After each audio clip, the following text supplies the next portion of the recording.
Bueno, hola a todos, muy buenos días, bienvenidos. Mi nombre es Alejandro Langlois, soy director y fundador de Comunicarse. Les doy la bienvenida a esta sesión en la que vamos a presentar nuestro trabajo de investigación anual de tendencias en sostenibilidad en América Latina. Le damos la bienvenida también a los que nos estén mirando por LinkedIn y por YouTube.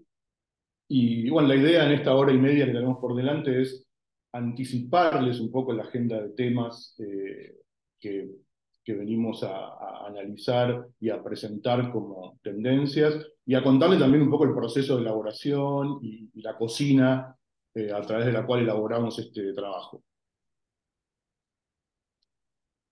Eh, para los que no nos conocen, bueno, somos un portal periodístico, nuestro abordaje a la temática es periodístico.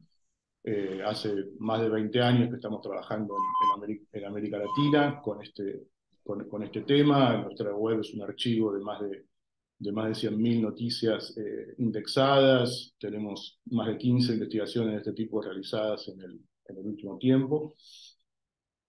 Tenemos oficinas en Costa Rica, en Argentina y en Chile. Y bueno, entonces algunos de los trabajos que hemos hecho en los últimos años, en los últimos 5 o 6, nos hemos focalizado en el asunto de tendencias. Entonces, para hacer una introducción, nosotros lo que hacemos es dar una mirada hacia dónde va el futuro de la agenda de la sostenibilidad. Es un ejercicio de anticipación de cuáles son los temas que van a impactar en esa agenda en los próximos años. Eh, para eso seguimos el día a día de más de 200 fuentes globales de información desde nuestro trabajo periodístico. Estamos en contacto estrecho con las empresas y organizaciones líderes que nos comparten lo que están haciendo, sus estrategias, sus actualizaciones y demás. Eh, y además estamos en contacto muy estrecho con el sector académico, los organismos internacionales, los consultores, y ellos nos van también acercando investigaciones, papers, posicionamientos públicos que nos sirven para realizar este trabajo. Eh, y además cubrimos de manera presencial algunos de los eventos internacionales más relevantes. En este momento, en alianza con otras organizaciones periodísticas, tenemos 2 periodistas cubriendo la COP 21 de Dubái, con información exclusiva sobre las negociaciones. ¿Cuándo un tema se convierte en algo relevante y con impacto? Cuando ese tema es recurrente, cuando el actor que lo impulsa es relevante y cuando conecta con problemáticas sociales que necesitan ser presentadas. El objetivo es identificar estas tendencias, los escenarios de riesgo y brindar información estratégica a los líderes para tomar decisiones. Y también desarrollar un marco de análisis que permita anticipar esa agenda. Un poco para mostrar la cocina, y yo recién les dije que tenemos contacto con académicos, mostrarles un poco cómo trabajamos, cuáles son las conversaciones que tenemos con distintos actores que nos permiten anticipar esta agenda. Entonces, vamos a tener un breve segmento de diálogo y de intercambio que va a moderar Pablo Levy con Alberto Willi, así que Pablo, te cedo la palabra para que puedas eh, moderar este segmento de diálogo con Alberto. Hola, buenos días a todos. Gracias por estar presentes en esta presentación que ya es un clásico para fin de año. Ahí, como anunció Alejandro, vamos a estar teniendo una breve conversación con alguien que es un referente en América Latina en temas de sostenibilidad y sobre todo muy enfocado con lo que tiene que ver con las tendencias. Con los que nos siguen en nuestro newsletter, en nuestra publicación, Alberto es como una de esas personas a entrevistar todos los años, que siempre nos da una mirada muy interesante sobre lo que va a pasar. Así que, a ver, Alberto, no sé si ya estás ahí en línea para que podamos comenzar esta breve charla. Sí, hola Pablo, hola Ale, hola a todos, estoy Buenas. acá.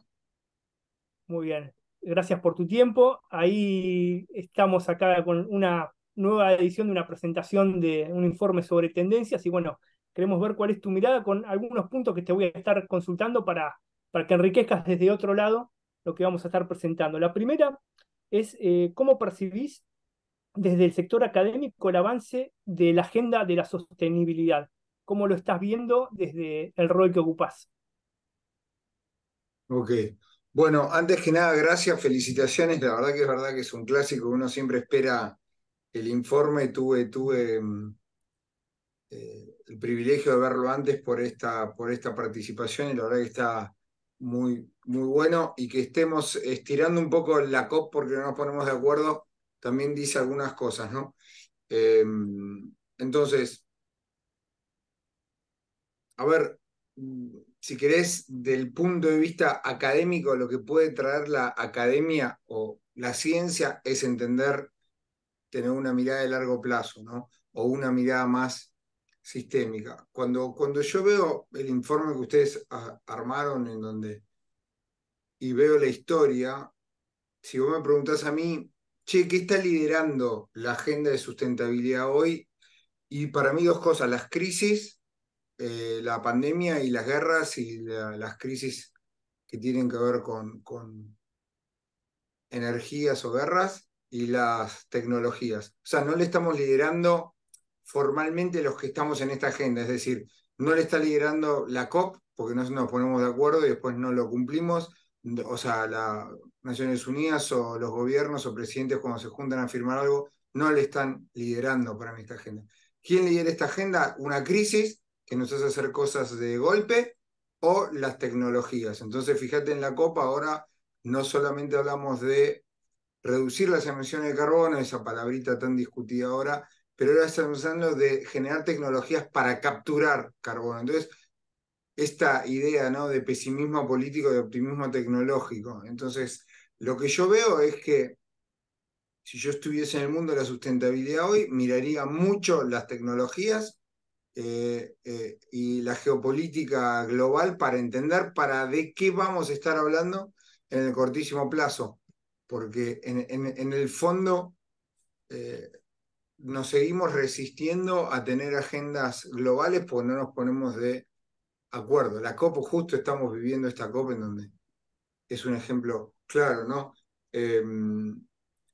Y después tenés el otro mundo, que es el de la ESG o del mapeo de riesgos o de la gestión del riesgo, porque en un mundo tan crítico, con tantos cambios y con tantas tecnologías y cosas que aparecen, me tengo que cuidar. Entonces, es como que la agenda te la lidera la crisis y la tecnología y los actores no nos ponemos de acuerdo y nos estamos cuidando. Entonces, mapeos de riesgo, mapa de riesgo, gestión de riesgo, eso en lo social, en lo político y en lo ambiental. Entonces tenemos agendas de cuidado. Muchas de las agendas que hoy tenemos son más de cuidado de riesgo, ¿no? Entonces estamos como, nos cuesta para mí, ¿no?, proactivamente tener esto. Más allá de que hacemos un montón de cosas que antes no hacíamos, tenemos programas que son interesantes, pero todo en la micro. Si vos mirás la macro, que es lo que puede traer, si querés, el mundo académico, estamos para mí en ese proceso. Estás muteado, Pablo.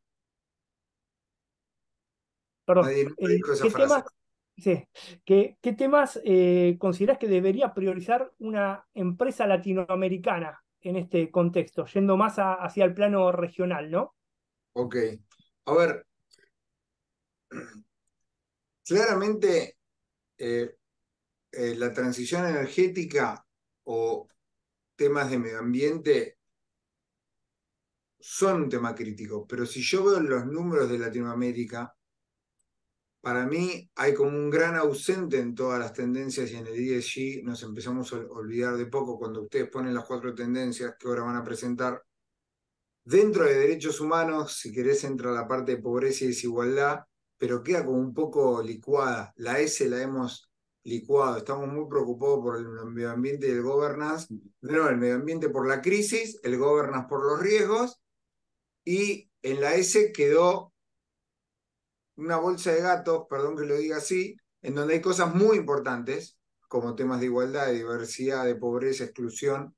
Y para mí la pobreza y la exclusión son temas críticos hoy, pero entendiéndolos sistémicamente. Entonces, para mí, Latinoamérica, que es una de las regiones o es la región más desigual del mundo, no en términos de pobreza absoluta, sino en términos de desigualdades, tiene ahí una agenda clara que es social.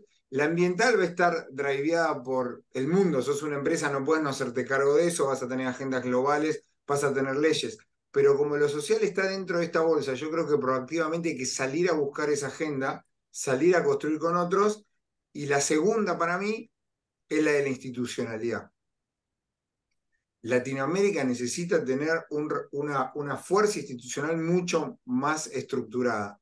Ahí hay un rol de cámaras, ahí hay un rol de organizaciones de segundo nivel, que me parece que Latinoamérica, otras regiones también, pero creo que hay que fortalecer esas instituciones que nos pueden dar algunos marcos de acción y agendas comunes para construir una acción más colectiva.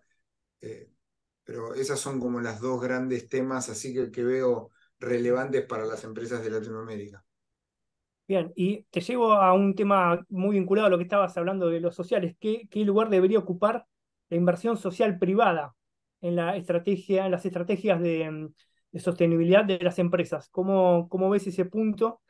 Que por momentos parecía estar como muy de moda, por momentos no. ¿Cómo lo ves? Bueno, la inversión social privada, claramente que dentro de, o sea, ese término es como muy amplio, ¿no? Y ahí hay como muchas cosas. Para mí, la inversión social privada hoy tiene que lograr impacto a través de la coordinación.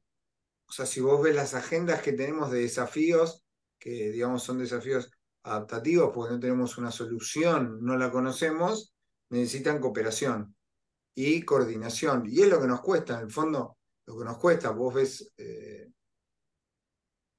bueno, por poner un ejemplo, yo creo que, digamos, muchos de los que trabajan ustedes y nosotros trabajamos, gente, están trabajando hoy en la minería o en el oil and gas, aunque sea en Argentina fuertemente, digamos, con un crecimiento muy fuerte, y ahí habría que coordinarse un poco más, ¿no? O sea, ¿cómo hacen las empresas? Si querés, a partir para poner el ejemplo de esta industria del IAPG o algo, ¿cómo hago para coordinarme para que el impacto sea? Seguimos como muy en silos, o sea, invirtiendo nuestros programas de inversión social privada son como muy míos, ¿no? Y si el problema es de todos, ¿por qué el programa va a ser mío? O sea, ese gap entre lo individual y lo sistémico no lo podemos, hace años que estamos con lo mismo, no lo podemos como romper ese techo de la cooperación, porque en el fondo no terminamos de cambiar como el mindset. No terminamos de hacer esto cultural. Por eso, mientras nosotros discutimos en el chiquitaje de que el programa chico, después aparece la inteligencia artificial, aparecen los datos, aparece una guerra, y decimos, che, no, hay que ir para allá, hay que ir para allá. Sí, pero esto no lo vimos. Y claro, obvio que no lo viste, porque cuando estás viendo un metro así y no miras para arriba, eh, no lo vas a ver. Entonces, la pregunta es cómo los datos, cómo la inteligencia artificial, cómo el data analytics que tenemos hoy nos puede ayudar para generar impacto social en una comunidad. ¿Tenemos Bien, esa idea? O sea, Entonces yo creo que va por ahí, va a llevar a las áreas y a los gerentes o directores de sustentabilidad a pensar más, como hoy piensa una organización, en datos y en impactos de mediano y largo plazo, construyendo escenarios de industria con otros. Eh, pero bueno, yo creo que estamos lejos igual de eso, ¿no? y te hago una última pregunta. ¿Cómo ves el futuro de los Chief Sustainability Officer? Siempre es uno de los temas que abordamos en las entrevistas con vos. ¿Cómo ves hacia dónde va ese tema? Bueno, primero, si seguimos en esta línea, el CFO le va a copar la parada al CSO, digamos, ¿no? ¿Qué digo copar la parada? Perdón, el argentinismo, vengo allá a la noche de ver la final de Estudiantes de La Plata, entonces estoy muy digamos, veo que además Action, que es patrocinadores de ustedes, es el de la Copa Argentina, digamos. Pero, ¿por qué digo? Porque claro, porque como vamos a los mapas de riesgo, yo me encuentro hoy con muchas áreas de sustentabilidad que dicen, bueno, los de finanzas me llama, armo reportes para los de finanzas, entonces tengo como más stakeholder, tengo el otro día en una entrevista hablando con gente, me dice, el principal driver de las cosas que hago son los bancos, claro, porque me tienen que prestar plata, tengo que armar. Ahora me llama el CEO que antes no me llamaba para pedir un informe para presentar en un lugar que todo tiene que ver con el ESG, con estas matrices. Ustedes ahí ponen en el reporte todo lo de BlackRock y que quiere dejar de hablar de ESG por la politización, pero en el fondo instrumentalizamos la sustentabilidad. No es malo que se metan los de finanzas, porque tanto tiempo estuvimos diciéndole, vengan, que acá hay algo interesante, pero ahora vienen a la forma que vienen los de finanzas, a pedirme información para armar un reporte. No estamos transformando al área de finanzas para que piense de otra forma en largo plazo. Estamos siendo proveedores. Entonces, ¿qué veo? Veo lo que veo hace años, digamos, y quizá es porque estoy poniendo viejo, tengo muchas canas en la barba, que es que nos quedamos en la gestión de lo micro y no podemos hacer ese salto hacia lo estratégico, estar en una mesa en donde discutimos estas cosas. Un poco por nuestra idea de que a veces estamos como de prestados en organizaciones dentro de la organización, otro poco por el perfil, ¿no? De las personas. Entonces, tenemos que tomar como una decisión de quién es nuestro cliente interno y externo y entender quiénes son los que nos legitiman, ¿no? A veces la legitimación interna viene de afuera. Entonces, si yo logro coordinar cosas afuera, me legitiman los de afuera adentro. Y esas discusiones las estamos teniendo o se tienen, pero bueno, es complejo, ¿no? Perfecto, Alberto, siempre muy claro. Gracias por tu tiempo y por brindarnos tu opinión sobre estos temas que nosotros siempre los consideramos súper importantes en lo que es la agenda de sostenibilidad en Iberoamérica. Así que gracias por tu Muchísimas participación en este gracias. webinar. Bueno, Gracias, gracias y Alberto. felicitaciones por el laburo sistemático que no es menor, que todos los años tenemos un informe así ya hace tanto tiempo, así que les agradezco a ustedes y saludos también para todos los amigos que veo ahí en la lista del Zoom. Un abrazo. Gracias, Alberto. Ahí seguimos entonces la presentación con Sí, Alejandro y después estaré sí, continuando yo con mi parte. sí, muy breve. Yo quiero ser muy breve para no quitarle mucho tiempo. Alberto ya algo adelantó. Voy a dejar mi video apagado porque estoy con unos problemas de conexión. Pero claramente estamos en un mundo que no encuentra un punto de equilibrio, ¿no? El mundo post pandemia se encuentra con dos guerras de impacto global, con el cambio climático impactando, la crisis climática impactando de lleno, pérdida de calidad en las instituciones. Y nosotros englobamos entonces en ese marco las tendencias que les presentamos hoy en cuatro macro tendencias: crisis climática, derechos humanos, biodiversidad y finanzas sostenibles. Y detectamos algunos cambios en ESG, de una consolidación de la temática como indicador a la puesta en duda desde la politización que alcanzó el término, y un concepto que estuvo muy de moda en los últimos años, el de economía circular, hoy muy pegado a lo que es el tema plástico, ¿no? Ese es un poco los descubrimientos que trae el trabajo, las novedades, una aceleración de todo lo que tiene que ver con inteligencia artificial y la presión que mantiene a la sostenibilidad en la agenda, que viene de los reguladores y los consumidores. Simplemente un punteo de temas anticipándole que se van a encontrar, pero bueno, los ODS cada vez más lejos de su consecución. Un Perdón, Ale, que crecimiento, interrumpa, sí, pero no estás pasando la presentación. Sigue mi cara, ¿no? lo que me pone un poco nervioso. Ah, a ver, ¿me confirman si está o no la presentación?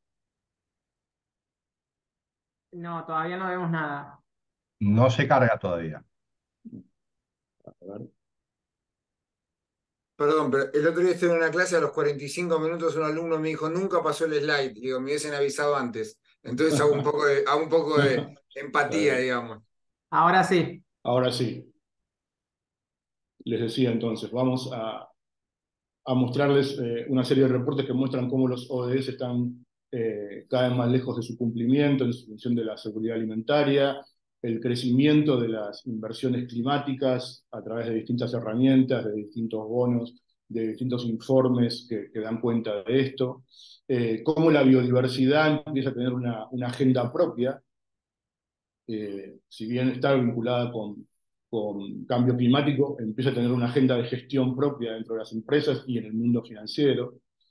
Eh, Vamos a mostrarles también cómo se empiezan a ver las tensiones de la transición justa, es decir, cómo un mundo laboral que va hacia los empleos verdes se adapta a esa nueva situación, cómo empiezan a haber conflictos en la industria automotriz en Estados Unidos, que de algún modo adelantan cosas que pueden pasar en América Latina en los próximos años, cómo está la ecuación de pérdida de empleo y creación de nuevos empleos, y cómo está el tema de la demanda de empleos que tengan que ver con la economía verde, ¿no?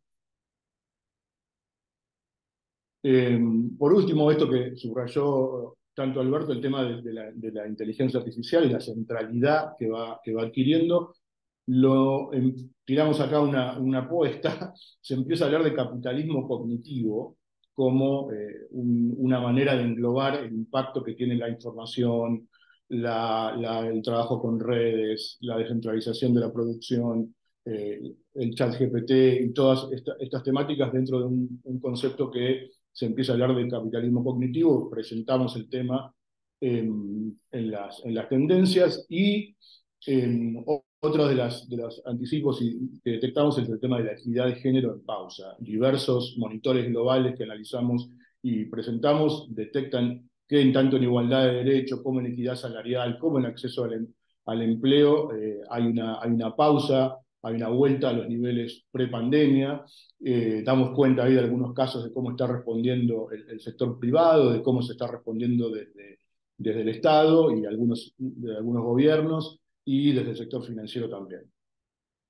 Y una parte muy relevante, como les anticipaba, se lleva el tema de los plásticos y la economía circular focalizada en eso. Un poco una descripción de cómo los compromisos voluntarios de las grandes empresas, según algunos actores relevantes como Fundación MacArthur, están fracasando, cómo el Tratado Global de Naciones Unidas sobre la contaminación por plásticos se está retrasando, esta tensión que hay entre reciclado, que es un poco la visión de la industria, y tratar de usar menos plásticos, que es el planteo de Naciones Unidas. Hay una tensión ahí, y cómo van a funcionar a futuro esos escenarios políticos. Bueno, estas son un poco algunas de las tendencias. Ahora Pablo va a focalizar y a profundizar en algunos de estos temas, presentando los principales avances. Muchas gracias. Perfecto, muy bien, gracias. Ahí voy a estar compartiendo la pantalla. Les pido que si no se llega a verme, como dijeron antes, me avisen. Creo que ahí vamos a estar. Esperen un Ahí se ve. segundo.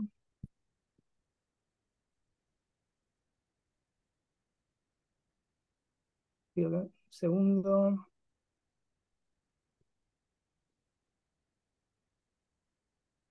Esperen que tengo que hacer un cambio aquí.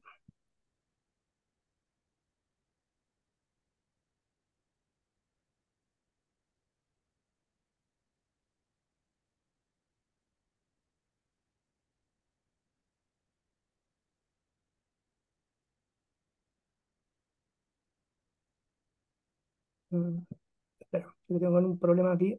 Ya.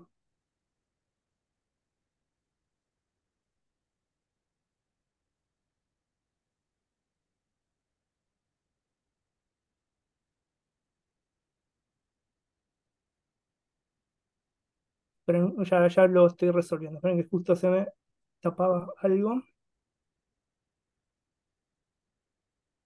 Si no, compartí toda la pantalla, no solo ese documento, Pablo, a ver si ahí lo Sí, creo que va a ser actualizás. lo mejor. Creo que ahí es donde me estaba Ujú, equivocando. ujú. Em,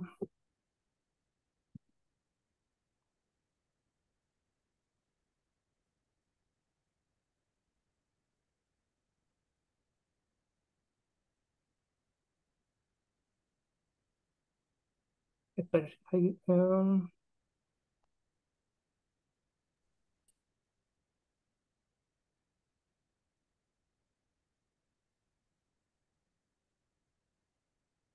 Puede pasar, está ensayado esto, pero puede fallar. Si no, sí, compartirlo desde ahí, Pablo. sí. Pasalo desde No, ahí, si no lo podés. O si no, pone ver pantalla completa. Eso pasa que me está tapando el Zoom. Ahí está. Ahí lo ven. Bien, perfecto. Sí. Bien. Voy a estar hablando de varios temas que, a ver, son algunos de los que mencionó Alejandro y otros que vamos a estar ampliando un poquito más. El primero que vamos a estar hablando es uno que ya es un clásico, ¿no? Que siempre es un tema que no puede no mencionarse en nuestros informes, que tiene que ver con la crisis climática. Uno de los anuncios o de las grandes noticias ha sido lo que tiene que ver con el cambio de era que mencionó Antonio Gutiérrez, ¿no? Que menciona que hemos pasado de lo que tiene que ver del calentamiento global a lo que es la ebullición global. Es un anuncio impactante.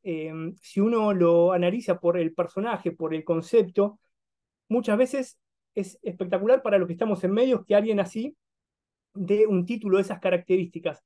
Pero estamos viendo que hay un cambio de era y muchas veces queda en un gran titular y no podemos ser conscientes de la magnitud de lo que estamos mencionando. Además, el Papa Francisco también hizo una exhortación apostólica con términos muy similares a lo que fue lo que mencionó Guterres, donde es muy crítico de, por ejemplo, los negacionistas de la crisis climática. Entonces, hubo dos grandes pronunciamientos de dos figuras de relieve mundial que no siempre necesariamente coinciden, pero en este caso, vinculado a lo que tiene que ver con la crisis climática, han hecho pronunciamientos de una magnitud más que considerable. Así que en este sentido, queríamos destacarlo, queríamos mostrar, y sobre todo el concepto de este cambio de era, ¿no? Donde ya estamos entrando en una nueva fase de lo que tiene que ver con la crisis climática, con lo cual, si bien Guterres es optimista con respecto a la ventana de oportunidad que todavía mantiene la humanidad, esa ventana de oportunidad está siendo, obviamente, se está cerrando cada vez más debido a lo que es el paso del tiempo. Otro tema que es importante, lo que tiene que ver con la crisis climática, es que los escenarios que se están proyectando, tanto en lo que tiene que ver como en emisiones, como en producción de combustibles fósiles, se están desviando claramente de los objetivos trazados. Con lo cual ahí hay un llamado de atención muy grande al margen de los compromisos y de los anuncios. Además, como mencionó Alejandro, el cambio climático está teniendo un impacto muy significativo en lo que tiene que ver con la consecución de los ODS, con el impacto en el comercio internacional y en un punto también muy importante con lo que es el calor extremo en lo que tiene que ver con las ciudades. Este concepto, calor extremo y ciudades, es algo que va a tomar cada vez más relevancia en la agenda, sobre todo corporativa, en los próximos años. O sea, calor extremo es algo que, en línea con lo de la ebullición global, es algo que vamos a estar cada vez más como escuchándolo, siguiéndolo, y va a ser algo de un debate hasta más cotidiano.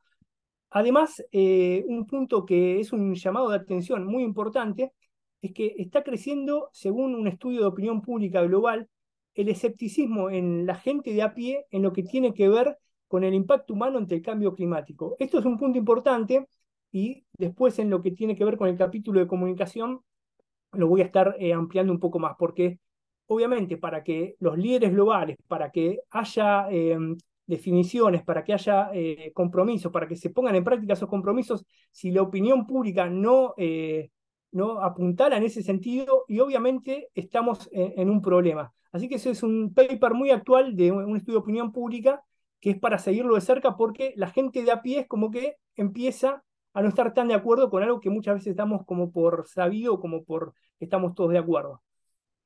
Oportunidades que se presentan, por ejemplo, también ante lo que tiene que ver con el cambio climático o la crisis climática. A ver, el sector de oil and gas debe dejar de vincular la remuneración o los incentivos de sus ejecutivos al crecimiento de los fósiles. Esto es un paper muy interesante que muestra cómo muchas veces al margen de los compromisos, los incentivos están pasando por otro lado. Con lo cual ahí hay un llamado de atención y oportunidades de mejora en lo que tiene que ver con el sector privado para ir en línea con los objetivos que se dicen se buscan alcanzar. Desde el Banco Mundial también llaman a que a nivel gubernamental se reorienten los subsidios para enfrentar la crisis climática. Ahí hay un llamado de atención muy importante también en ese sentido, con lo cual, si vemos los dos puntos, los incentivos en el sector privado y los subsidios en lo que tiene que ver con el sector público, hay un punto para mejorar y mucho en ese sentido para que vayamos en la senda correcta. Y otro paper también muy interesante es que las soluciones basadas en la naturaleza pueden generar 20 millones de nuevos empleos según la OIT y el NUMA. Entonces, ahí hay un argumento incluso económico como para ir por la senda correcta de enfrentar la crisis climática, en este caso con empleos de calidad y obviamente desarrollo económico y social. Otro punto que nosotros queremos destacar en esta edición tiene que ver con que se sigue dando un éxodo empresarial de iniciativas climáticas. Por ejemplo, en la Net Zero Insurance Alliance sufrió importantes deserciones en 2023.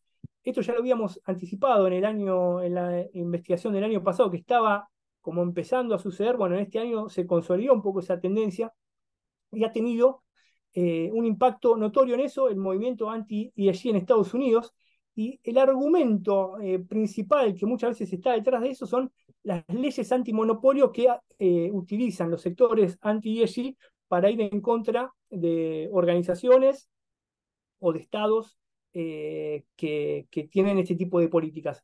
Es un tema muy legal, pero bueno, está teniendo impacto, por ejemplo, en este tipo de iniciativas.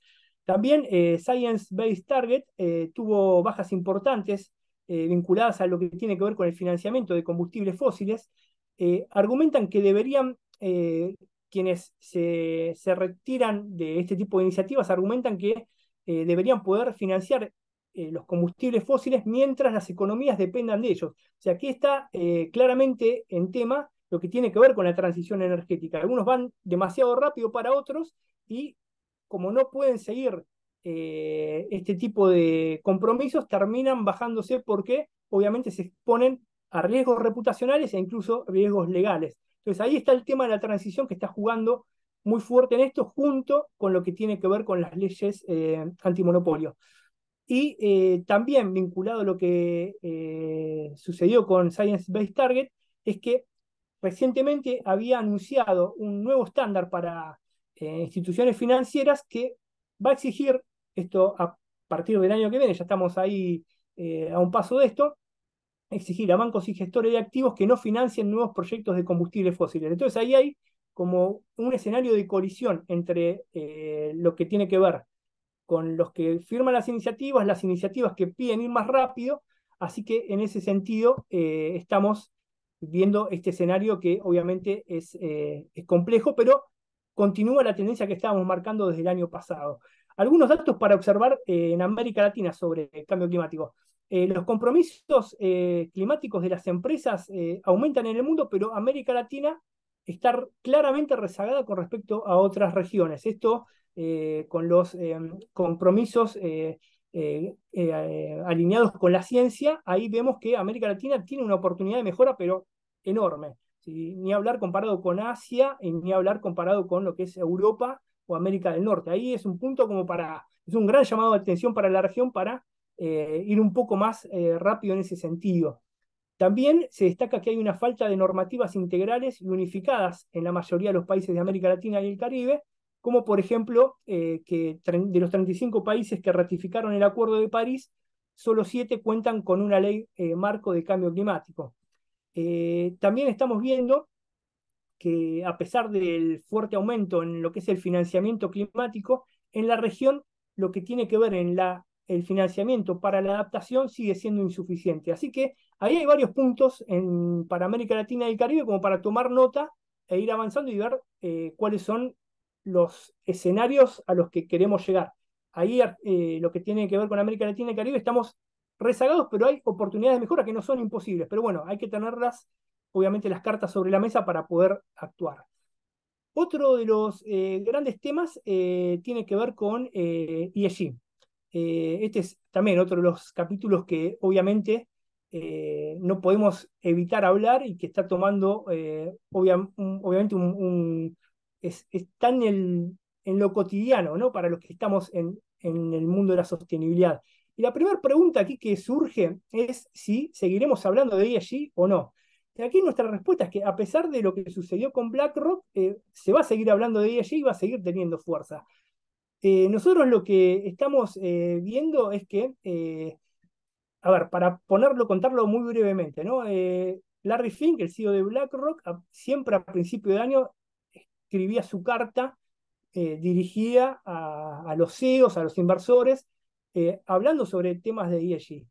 Eso era un tema para nosotros siempre súper importante por el personaje, por la, a ver, la ambición con la que hablaba en sus cartas. Y una cosa significativa que pasó este año es que yo recuerdo muy claramente que cuando publicó la última carta, era una carta rara, era una carta que en mi caso particular la leí varias veces en una semana para ver, no digo, la voy a publicar, vamos a hacer algo, y nunca le encontraba la vuelta.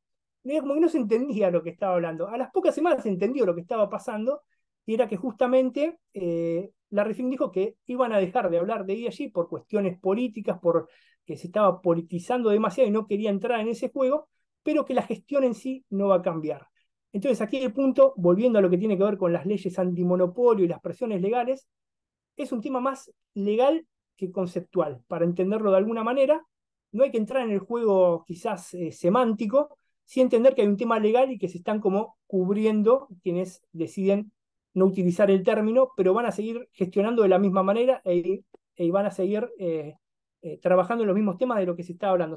Va a ser como cartas más edulcoradas, pronunciamientos quizás evitando algunos temas que son ríspidos según los departamentos de legales, pero el tema no va a cambiar mucho en lo que tiene que ver con la gestión.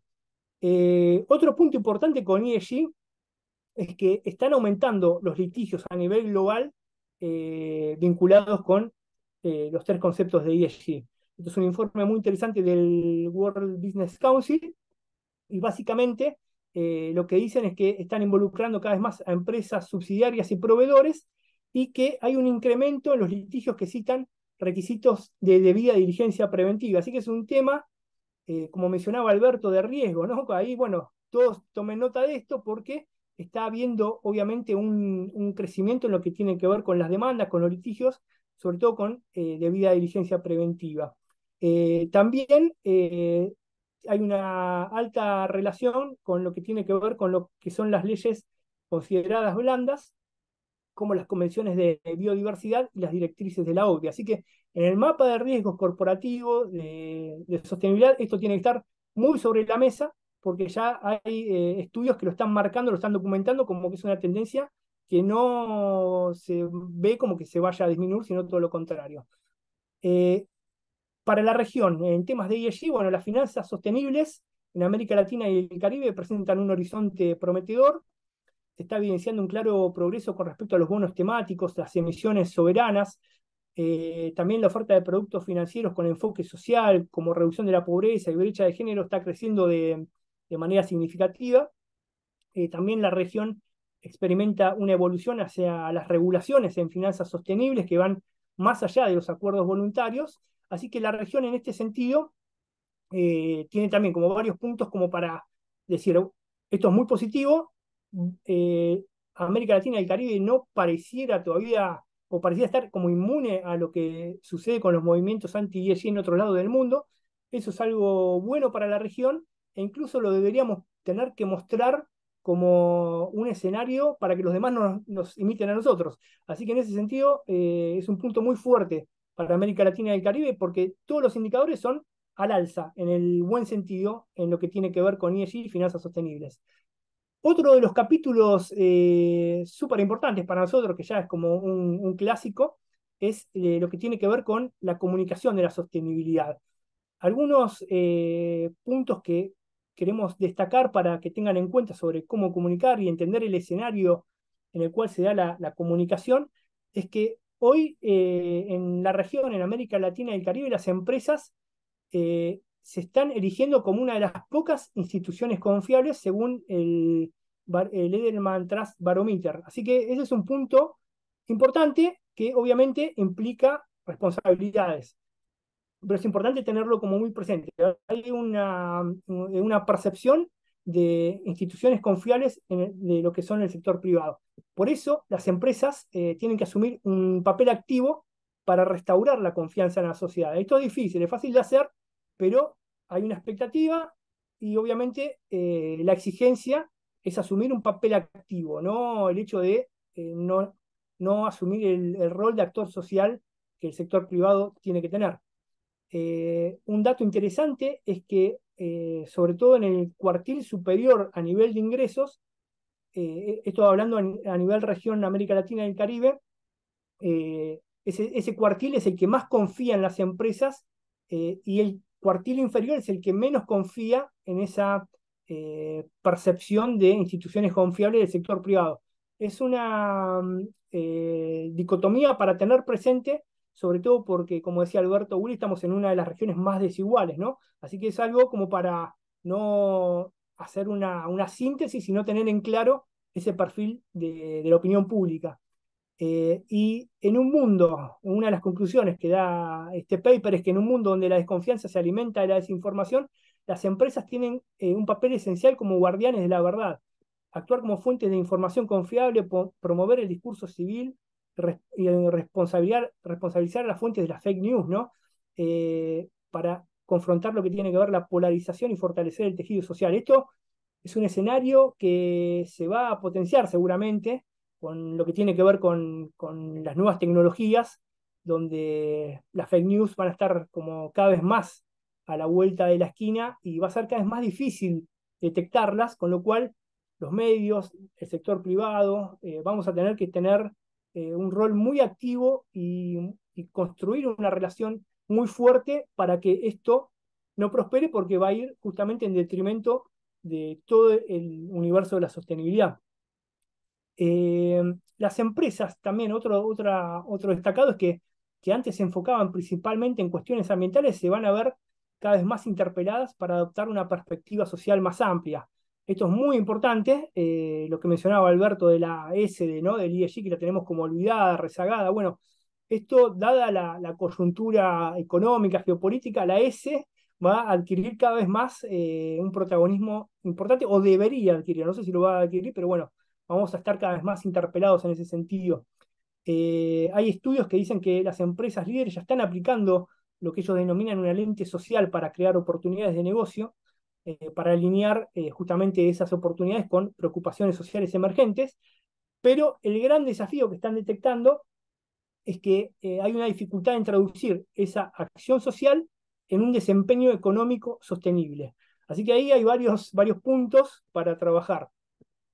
Otro punto importante es que la polarización política y el populismo están surgiendo como riesgos cada vez más inminentes que están llevando a las empresas a evitar posturas públicas firmes por miedos a, sobre todo, acusaciones de greenwashing. Este es un punto complejo si lo vemos con lo que mencionaba al principio de este capítulo, con el tema de tomar la dimensión de actor social relevante. Pero bueno, es un camino difícil a transitar. Hay una tensión ahí, pero son puntos que la comunicación de la sostenibilidad tiene que abordarla. Esto no puede quedar como decir yo, si no hablo del tema o no gestiono el tema, esto no pasa, ¿no? Esto va a pasar al margen de que se los decida gestionar o no. Y muchas veces anticiparse a estas crisis es la clave para evitarlas. Así que ahí hay un llamado de atención muy grande para las empresas de América Latina y el Caribe, que por lo general tienden a evitar este tipo de posturas. Con respecto a las oportunidades y enfoques innovadores, la innovación, la digitalización, que es un tema que hay cada vez más papers que hablan de la relación entre digitalización y sostenibilidad, y en este caso vinculada a la comunicación, va a ser cada vez más importante. O sea, vamos a necesitar profesionales que entiendan cada vez más de estos temas. O sea, no puede estar en compartimentos separados. Ese es un punto clave de lo que tiene que ver con la formación en los próximos años, si no empezó desde ahora, para las oportunidades de negocios y sobre todo para evitar riesgos. Y otro dato interesante es que no es de ahora, sino que se viene dando ya hace varios años, es que dada esta agenda de crisis o de potenciales crisis, la función de asuntos corporativos sigue creciendo en importancia. Así que ese es un rol que está o tiene que estar cada vez más vinculado a lo que tiene que ver con la gestión de la sostenibilidad y la comunicación de la sostenibilidad. Otro destacado es que la sostenibilidad se sigue enfrentando la percepción de ser costosa para los consumidores. También los conceptos de sostenibilidad siguen siendo muchas veces poco comprendidos entre los consumidores. Van a tener los links a papers que muestran para que puedan ampliar mucha más información sobre estos temas. Y también un dato que llamativo es que está habiendo una falta de confianza en lo que son para que las corporaciones puedan fabricar productos que sean genuinamente sostenibles. Aquí obviamente está el germen de lo que es el greenwashing y lo que tiene que ver con a veces comunicar en demasía o sin saber claramente de qué estamos hablando cuando hablamos de sostenibilidad. Entonces ahí hay percepción costosa, poco comprendido por los consumidores de qué estamos hablando, y cuando se pregunta sobre corporaciones, no creo que lo puedan hacer realmente. Así que hay varios puntos ahí para trabajar, para poner sobre la mesa, y ahí se juega lo que tiene que ver con el liderazgo en lo que es la gestión y la comunicación de sostenibilidad. Algunos datos más sobre comunicación para cerrar este capítulo. Hay que evitar el sobregiro del propósito, lo llamamos nosotros. Hoy hay papers que muestran que muchas veces las marcas se sienten demasiado cómodas hablando de propósito y es como una zona de confort de la que hay que salir. No está mal el propósito, obviamente es algo muy importante, pero hay como una tendencia a pasarnos de rosca, por decirlo en un término muy coloquial, cuando el sector corporativo habla de propósito. Así que hay un llamado de atención. Es importante, pero no pasarse, no darle vueltas de más a este concepto, porque ahí obviamente termina siendo como un boomerang el concepto de propósito. Otro dato que se sigue dando, que lo venimos marcando también hace varios años, es que el marketing tiene que cerrar la brecha entre la intención y la acción para alinearse con la sostenibilidad.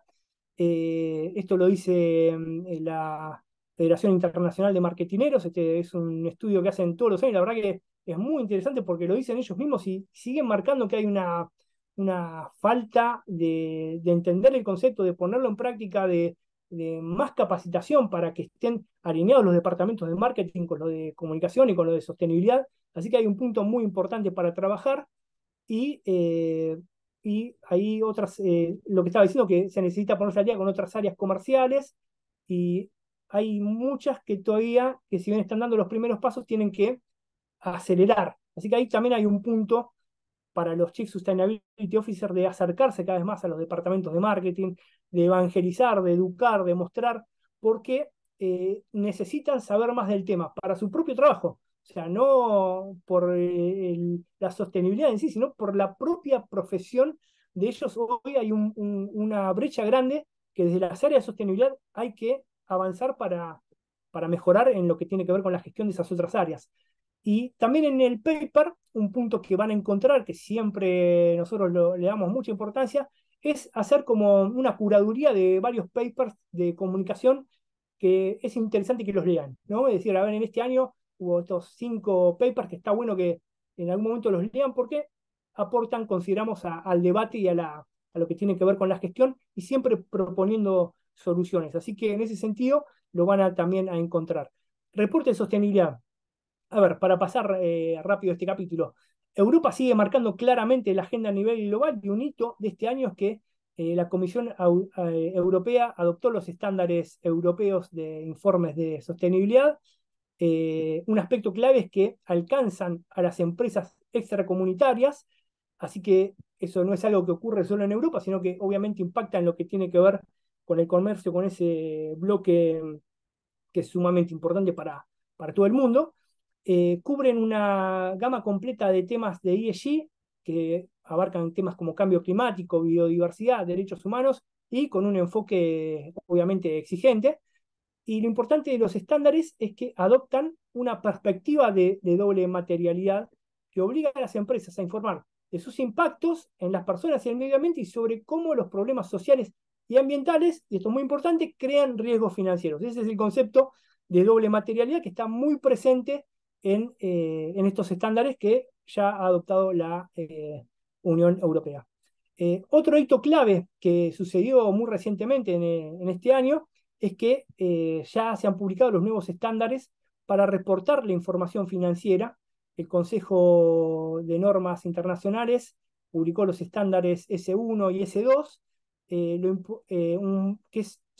está muy vinculado obviamente a lo que es la información financiera para satisfacer la necesidad de los inversores sobre temas de ESG. Es muy de inversores, pero esto es clave para que el mundo de la sostenibilidad, los Chief Sustainability Officers, estén cada vez más cerca de lo que tiene que ver con el mundo financiero. Esto va muy en línea con lo que es la armonización, con generar un lenguaje común, y es un dato súper importante que va a marcar muchísimo la agenda de sostenibilidad de los próximos años. Esto ya está en español, van a tener los links directos que ya los habíamos publicado en nuestra web, pero los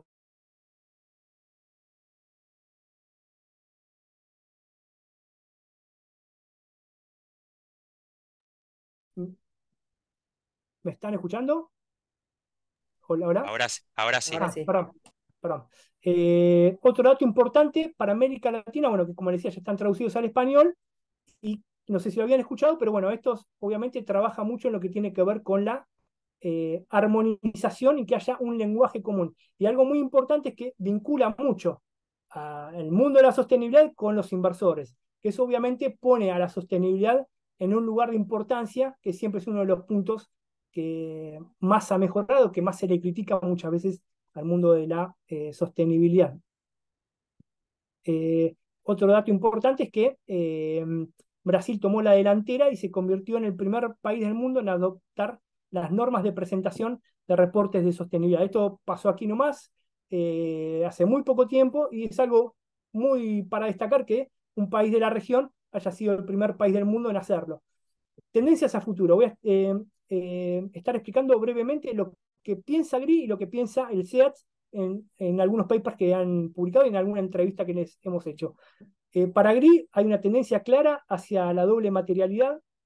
Va a haber también un avance notorio en lo que son los estándares sectoriales específicos para rubros e industrias.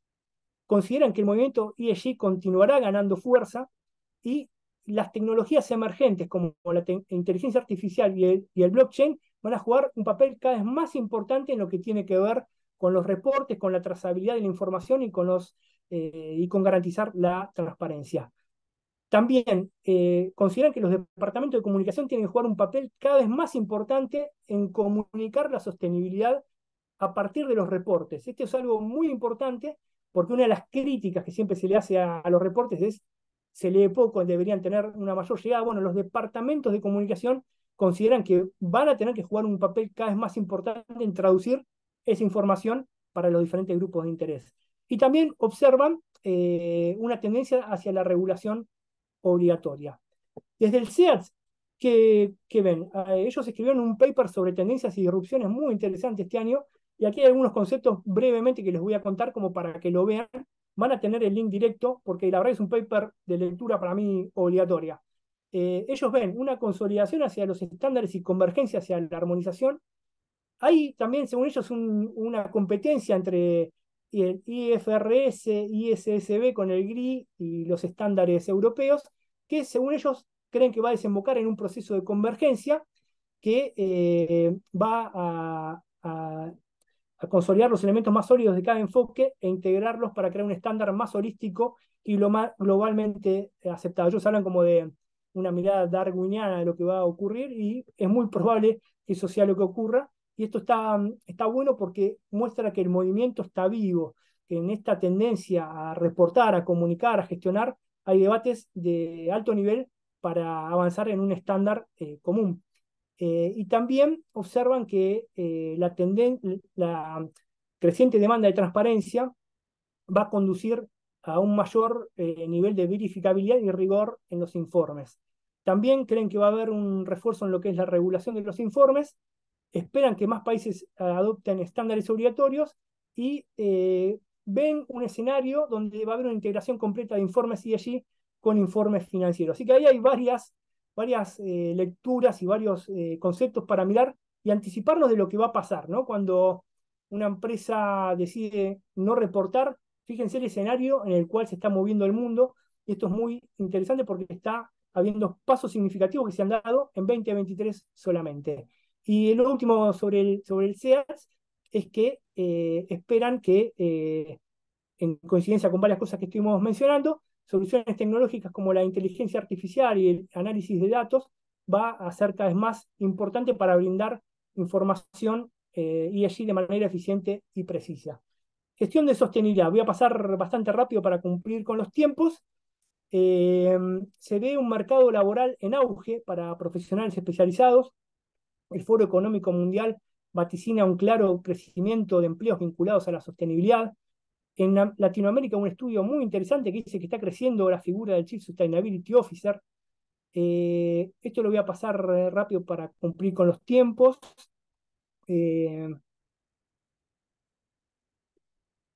Y voy a hablar de este tema para no no extenderme demasiado. Es un punto importante que siempre nosotros queremos ver hacia dónde va el rol del Chief Sustainability Officer, ¿no? Para nosotros es una función clave para lo que es el mundo de la sostenibilidad. Aquí hay algunos papers que hablan de este tema y que han sido muy buenos, que nosotros los ponemos ahí para que los vean.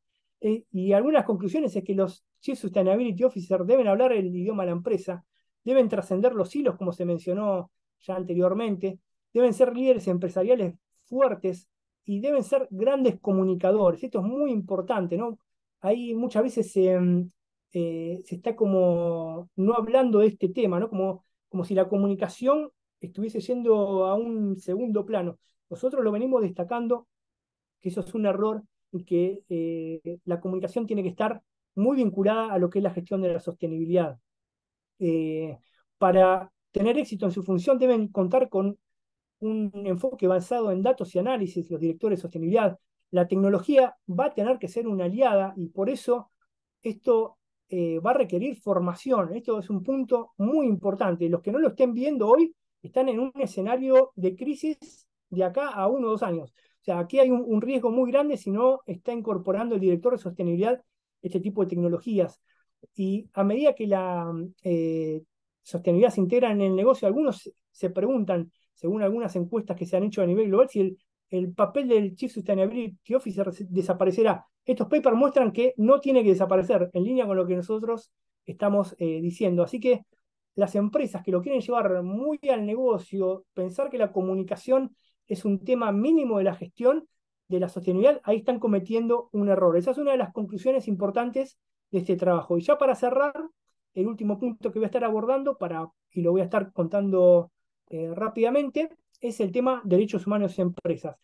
En 2023, un punto importante es que hubo una actualización de las directrices de la OCDE para empresas multinacionales, de la última versión que se había hecho en 2011. Ya están traducidas al español, van a tener el acceso directo a ambos, al que está en inglés y al que está en español. Traen un cambio significativo en lo que es el enfoque ambiental, un énfasis en lo que es la debida diligencia reforzada y la protección a grupos vulnerables. El tema de las nuevas tecnologías y la protección de datos están abarcadas, que obviamente desde 2011 para acá han pasado montones de novedades vinculadas a los desarrollos tecnológicos, y ni hablar lo que tiene que ver esos desarrollos con la relación con los derechos humanos. Y otra de las novedades que trae es que amplía la declaración sobre conducta empresarial responsable, se reafirma la importancia de la debida diligencia a lo largo de toda la cadena de suministro, se reconoce a la diversidad empresarial y se ajusta la gravedad de las cuestiones según el tipo de empresa o sector, que muchas veces era uno de los problemas, ¿no? Es decir, hablar de todos los rubros o de todos los tipos de industrias por igual, cuando muchas veces hay particularidades que agravan o minimizan los riesgos, ¿no? Así que en este sentido esa actualización es importante. Y para cerrar, otros temas que sobre derechos humanos y empresa para nosotros son importantes y que Alberto lo mencionó en la charla, es cuáles son los nuevos desafíos para el sector privado en lo que tiene que ver con derechos humanos y empresas. Un paper que para nosotros fue también clave es en este año, es uno del World Business Council, que aborda lo que tiene que ver la desigualdad para el sector privado. O sea, el concepto de desigualdad es algo que tiene que estar sobre la gestión y el mapa de riesgo de las organizaciones. Esto es también de las grandes conclusiones de este año. Hay que incorporar temas que permitan explicar también los nuevos riesgos de derechos humanos y empresas. Algunos lo llaman incorporar los derechos humanos emergentes, sobre todo muy vinculado a lo que tiene que ver con las tecnologías. Otro desafío para las empresas es que, según el proyecto CEDRAL, hay que prepararse para leyes de debida diligencia obligatoria. Así que eso también es algo a tener muy en cuenta, sobre todo en la región. Y por último, en una entrevista reciente con ejecutivos de la OCDE, nos explicaban que hay que aprovechar, sobre todo en los conceptos de debida diligencia, en lo que tiene que ver con esta última actualización, para que América Latina y el Caribe genere mayor competitividad. Así que estas son las conclusiones, lo más destacado del año. En el paper van a estar viendo todo esto documentado, van a encontrar los links, van a poder ampliar muchísimo la información. Esto lo hemos pasado muy rápido, de manera muy resumida, pero creo que se llevan un pantallazo muy importante de lo que está pasando, que en 2023 hubo novedades muy importantes en lo que tiene que ver con la armonización, con la actualización de los conceptos de derechos humanos. Esto del el debate de ESG, sí, no, pero es un tema más de semántica que de gestión. Así que hay varias cuestiones a analizar y sobre todo a incluir en el mapa de riesgos de las organizaciones. Así que espero que les sirva y que estemos en contacto para el feedback, y que nos sigan acompañando en las futuras ediciones. Los dejo con Alejandro para Pablo, decir. Sí. Pablo, ¿cuándo vamos a liberar el informe completo? A ver, el paper ya va a estar en unos minutos. Si querés, ahí mientras haces el cierre, creo que lo podría estar habilitando. Así que Ok, quizás en el chat lo ok. podría llegar a tener. No, simplemente para culminar la sesión, agradecer en primer lugar al equipo por el trabajo de análisis, a Cecilia Salvador, a Juanjo Capelli por el trabajo periodístico, y bueno, Alberto Willy por participar de la conversación sin red que tuvimos al inicio, y muy especialmente a los sponsors que acompañaron este esfuerzo, que cada año se hace más arduo de sostener, así que muchísimas gracias a ellos por el apoyo brindado con su sponsoreo. Así que nos estaremos viendo el año que viene con el mismo trabajo, y ahora en unos segundos entonces vamos a estar compartiendo el documento final. Muchísimas gracias por estar acá y acompañarnos.